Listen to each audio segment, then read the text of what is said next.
34-year-old Hope McKnight tried not to watch the clock, which hung on the dingy blue wall of her minuscule living room, but it was impossible to keep from glancing at it every other second. She turned and gazed out the frost-covered window into the pitch black of night and shivered before peeking at the clock again. 10:30. Ella should have been home from the football game an hour ago. Calling and texting her daughter's cell phone hadn't eased Hope's worry, as Ella hadn't responded. Hope always agonized over Ella's safety when it snowed, even when it was only a dusting. Sweet Home was remote, with winding roads leading in and out of the town, population 573, Alaska Native people, transplants, and multi-generational Alaskans like herself, and Hope knew better than anyone how treacherous the roads could be. Plus, there was a deeper threat hanging over their little house. For the past 2 Friday nights, her 16-year-old daughter had staggered in the front door, clearly drunk.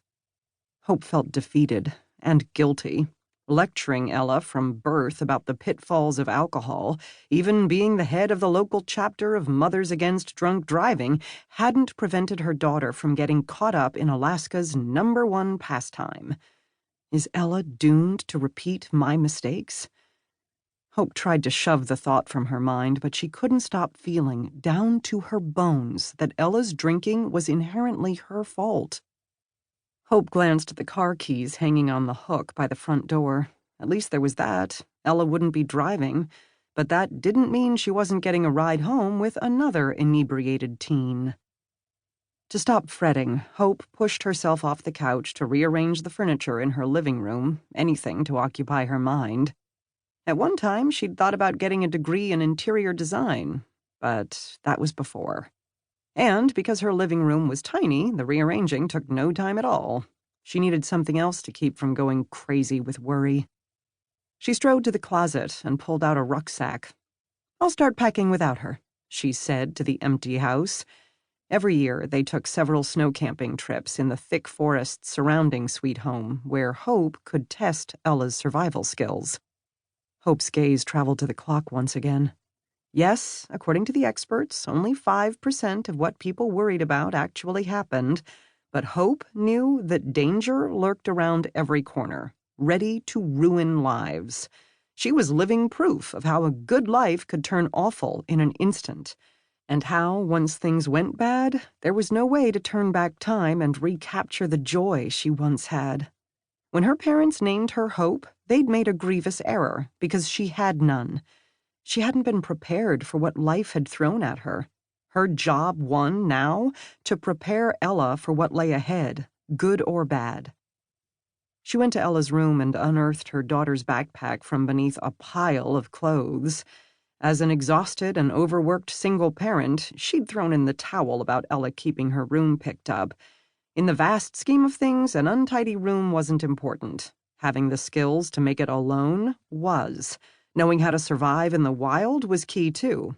Their camping trip would only be 2 days, Saturday and Sunday, the first days Hope had had off since September.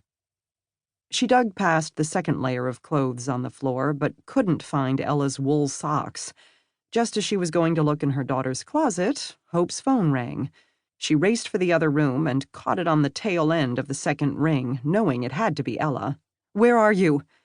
But Hope was wrong. It was Piney Douglas, the closest thing she had to a mother now. Not that she didn't love Piney, but Hope's heart sank. "Where are you, Ella?" "Where am I?"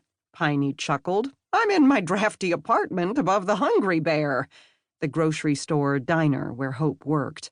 "Where else would I be?" "I thought you were Ella." Hope could have added that Piney might have been anywhere, even the cabin next door to Hope, where Piney's boyfriend, Bill Morningstar, lived. Bill was known throughout Sweet Home for making Alaskan quilts. Piney clucked, "Ella's fine. I'd know if something was wrong." Hope sighed, thinking of Piney's crystals, tarot cards, tea leaf readings, and other psychic stuff. Bill thought Piney's belief in the spirit world was complete rubbish and didn't seem to think twice about voicing his opinion. But Hope had to admit that at times Piney had an uncanny ability to know what was up with Ella, and thus decided that Piney was and intuitive. Piney maintained that she was more in touch with the universe than regular folks because she was born on the summer solstice. She certainly looked like Mother Earth, her gray hair curled at her shoulders, her bohemian skirts flowing about her, and her wise, smiling face, as if she were privy to the world's inner secrets. A self-proclaimed hippie, Piney had arrived in Alaska in the 70s, searching for the truth, traveling and sleeping in her converted blue school bus, way ahead of the current tiny home movement.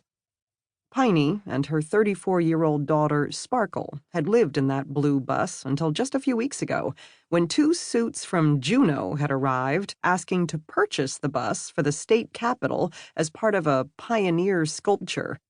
Piney took the money, telling everyone she'd outgrown the bus, but Hope knew money was tight since Sparkle's emergency appendectomy. It was perfect timing, too, as the apartment above the Hungry Bear had been vacated the week before. "Keep your chin up, Buttercup," Piney said. "Don't let your negative thinking carry you away. Besides, I'm calling to see if you know whether the rumor is true." Once again, Hope glanced at the clock. 10:40. Maybe she should call the Alaska State Troopers to find Ella. "What rumor?"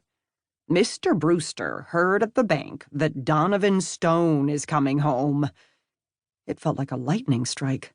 Hope couldn't breathe, couldn't think either. "Donovan? Here? What am I going to do?" She hadn't seen him in 17 years, not since his grandmother's funeral, where he'd told Hope he never wanted to see her again, and he hadn't.